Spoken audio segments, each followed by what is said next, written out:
Welcome back to Grand Chess Tour 2024, which is being held right now in Romania. We didn't have any decisive results in round number 3, so I decided to show you game from round number 1 played between Alireza Firouzja and Fabiano Caruana. Those two have a long history, they played in the candidates recently, and once again we're seeing this battle of two generations, young one and old veteran.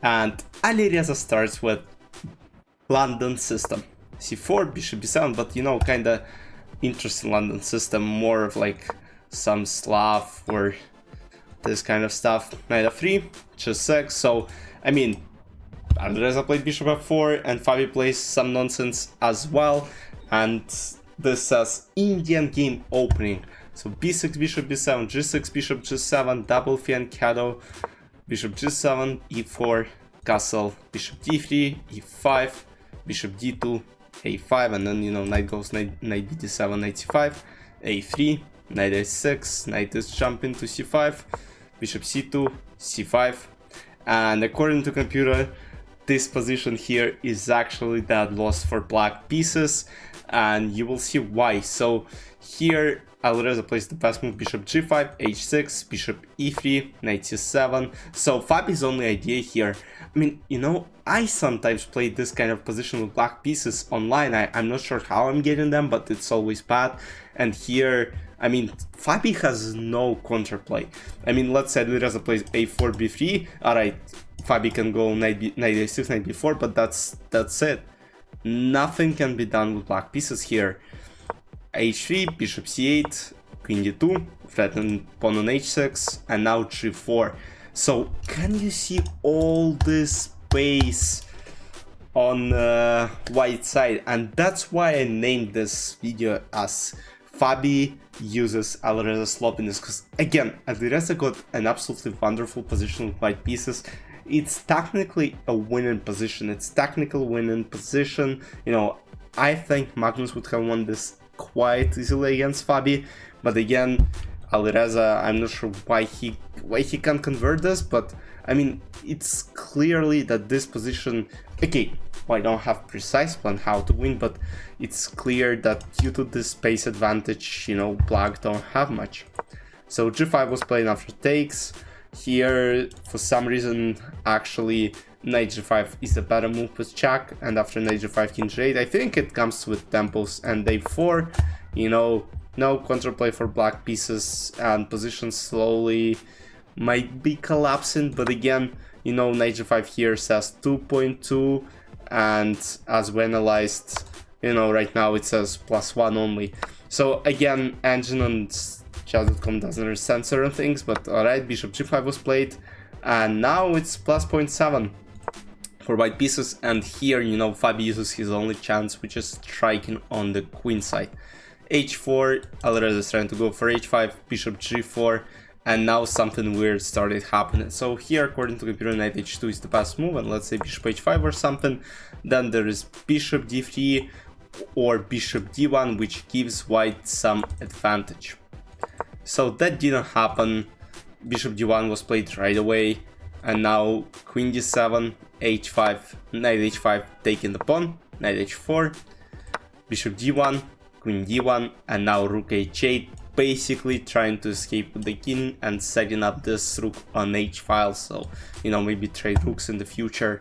And now, I mean, it's clear that white are no longer better, because basically white are not better on the king side, they're not better, they're actually worse on queen side. So here, black are slowly taking the initiative, and from now on, Fabi, played really well. King g8, queen f3, takes, and now f6, bishop d2, b4, takes, and now Fabi is the one who is taking some space here with all the center pawns.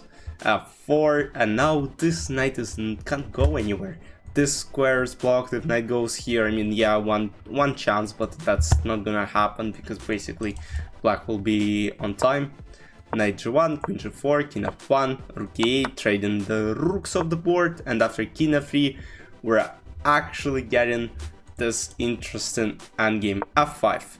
So the idea is basically takes, and now look at the beautiful you know, center, and black also have one extra pawn that they took on h5.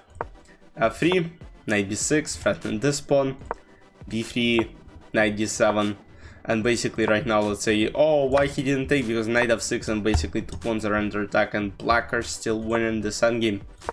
Bishop e1, trying to maybe go for all these ideas, takes, knight f6, basically threatening e4 pawn, this f4 pawn is an extra one, and that's why black are winning. King f7, king g2, knight g4, knight f3, knight c2, knight e4 ideas, king f3, knight d3, bishop f2, knight c2. Knight is not going to jump on d4. You know, basically black's idea should be maybe go bishop f6 and go king g6, king h5, bishop h4, trade the bishops of the board, and then, you know, play knight d4, and slowly, you know, this king will basically outflank white's king. King g4, king g6, knight f3, knight a1, threatening this pawn, knight d2 returns back, bishop f6, bishop g1, bishop e7, bishop f2, you know, trying to kind of go back and forth, bishop d8, bishop f2, bishop e7, and bishop g5 again, and now bishop h6, bishop h4. Now basically bishop e7 is the idea, but now, you know, Fabi finally strikes, he plays f3, and after knight f3 he's not going for this pawn, which is again quite possible, but I'm not sure if he was afraid of this, but here just like this, d6, I mean this is not on time, but knight a5, this, knight c6, I guess Fabi just didn't want to calculate this, because basically pawn promotes. So he decided to go king f7, he decided to go safe. Basically this pawn cannot be protected, because after f3, you know, Fabi opened up this bishop, and now it just blocks d2 square for this knight. Bishop g3, trying to sacrifice, and that's what Alireza does. He wants to, you know, take as much pieces of the board as he can and, you know, potentially make a draw, but after king e7, knight d3, you know, some last chances, bishop e3, protecting this pawn, e5, knight d2, Alireza resigned, because this endgame is definitely lost, because let's say king f5, knight c4 takes the pawn, and after d6, I think might be even knight d6, but why you think about it, when we have this, let's say king e4, then b3, you know, cannot be taken, king d5, and there is knight b6 check, king f4, bishop d4, and this pawn will be marching to b2. Black don't have to checkmate with knight and bishop, they will just promote this pawn in the future and will win the game. So after 3 rounds of play, Fabiano Caruana and Kukish Damaraju are 2 leaders. Jan Nepomniachtchi third with 3 draws, Wesley is there as well, and basically from 3rd to 7th places, and then Alireza is the one who lost. And Nadirbiak is not having a successful tournament so far, one lost 2 draws. So let's see what happens. We have Jan against Wesley, Prague against Sanish, Alireza versus Kukish, and Nadirbiak is playing Maxim versus Graf. I'll see you in the recap tomorrow. Bye bye.